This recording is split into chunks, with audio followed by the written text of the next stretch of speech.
रामकृष्ण हरी माऊली ज्ञानेश्वरीतील अध्याय 8 ओवी क्रमांक 100 पासून. जे ज्ञान म्हणजे सर्व ज्ञानांचा शेवट व सगळ्या ज्ञानाची खान, अशा बुद्धिमान ज्ञानी पुरुषांनीही ज्याला अक्षर असे म्हटले आहे, झंझावाताने न मोडणारे असे एक खरोखर आकाशच आहे. त्याच्याशिवाय त्या वाऱ्यापुढे ढग आले असता कसे टिकतील? त्याचप्रमाणे ज्ञानाला जे समजले ते ज्ञानाच्या मापात आले म्हणून ते क्षर म्हणजे नाशवंत होय. मग जे जाणण्यास अशक्य त्याला सहज अक्षर, अविनाशी असे म्हणतात.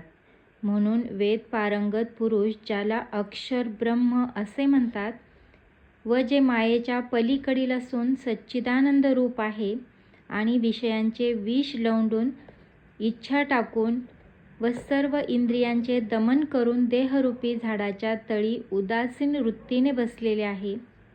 विरक्त पुरुषही ज्याची नेहमी वाट पाहत असतात व जे नेहमी निरीच्छ लोकांना आवडते, ज्याच्या आवडीकरता योगीजन ब्रह्मचार्यादी संकटे जुमानीत नाहीत व निष्ठुरपणाने इंद्रिय निग्रह करतात, असे जे दुर्लभ पद ज्याचा अंत नाही व जे वेदालाही जाणता आले नाही, मी सांगितल्याप्रमाणे जे देह ठेवतात ते त्या पदाला प्राप्त होतात. म्हणून पार्था, त्याबद्दल आणखी एकदा तुला सांगतो. त्यावेळेस अर्जुन म्हणतो, हे गुरु, मी आपल्यास आता हेच विचारणार होतो, तो आपण मजवर सहजच कृपा केली, तर आता सांगण्यास सुरुवात करावी. परंतु काय सांगायचे ते अगदी सोप्या रीतीने मात्र सांगा. त्यावेळी त्रिभुवनदीप जे श्रीकृष्ण ते म्हणाले, तुला का आम्ही ओळखत नाही? तुला संक्षेपाने सांगतो. तर मग मनाची बाहेर हिंडण्याची स्वाभाविक सवय मोडून ते हृदयडोहात निमग्न होऊन राहील असे कर.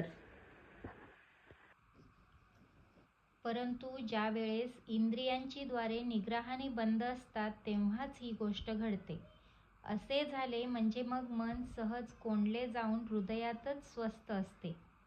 ज्याप्रमाणे हातपाय मोडलेला प्राणी आपले घर सोडत नाही, त्याप्रमाणे अर्जुना, मनाची स्थिरता झाल्यावर प्राणायामाने ओंकाराचे ध्यान करावे. मग प्राणवायू क्रमाक्रमाने ब्रह्मरंध्रापर्यंत आणावा. मग अकार उकार मकार ही त्रायी अर्धमात्रेत मिळेपर्यंत धारणाशक्तीच्या बलाने प्राणवायू ब्रह्माकाशात मिळतो न मिळतो अशा बेताने धरावा. तोपर्यंत तो वायू मस्तकात स्थिर करावा. नंतर ओंकाराचा व त्याचा संयोग झाल्यावर मूळ स्वरूप जे ब्रह्म, त्यात तो रममान होतो. त्याचबरोबर ओंकाराचे स्मरण बंद पडते आणि तेव्हाच प्राणाचा शेवट होतो. मग ओंकाराचे पलीकडील जे ब्रह्मानंद स्वरूप तेच बाकी राहते. म्हणून ज्याला प्रणव म्हणतात व जे एकाक्षर ब्रह्म आहे, त्या माझ्या परमस्वरूपाचे स्मरण करीत असता जो अशा स्थितीतच देहत्याग करतो तो निश्चयाने मजप्रत पावतो. कारण त्याला माझ्या प्राप्तीशिवाय दुसरी श्रेष्ठ गतीच नाही.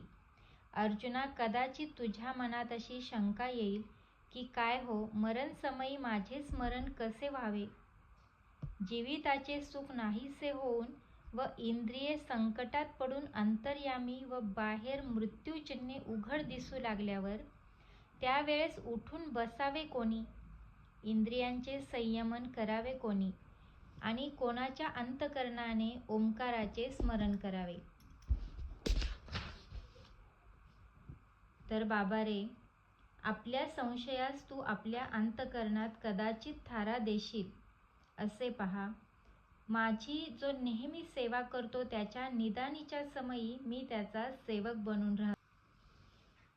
जे विषयाला तिळांजली देऊन विषयाविषयी होणाऱ्या इच्छांचा बांध घालून मला हृदयात साठवून त्या सुखाचा उपभोग घेतात, त्यांना त्या समाधानात भूक वगैरेची आठवण राहत नाही. मग गरीब बिचाऱ्या नेत्रादिकांचा तेथे काय पाड? अशा रीतीने निरंतर माझ्या ऐक्यरूपास पावले, अंतकरणात माझ्याशी तल्लीन झाले व मद्रूप होऊन जे माझी सेवा करणारे आहेत त्यांचा अंतकाळ समीप यावा त्यांनी माझे स्मरण करावे आणि नंतर मी त्यांना पावावे, तर मग त्यांनी पूर्वी जी माझी उपासना केली तिचा काय उपयोग?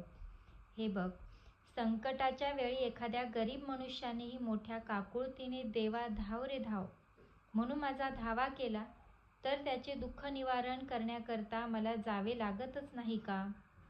आणि माझे जे भक्त आहेत त्यांच्याशी जर मी असेच आचरण ठेवले तर त्यांनी मग माझ्या भक्तीची हाव तरी का धरावी? म्हणून अशा संशयात्मक अभिप्रायाचे नाव देखील काढू नको. ते ज्यावेळी स्मरण करतात त्यावेळी त्यांच्या स्मरणाबरोबर मी त्यांना पावतो. ते माझी भक्ती करतात.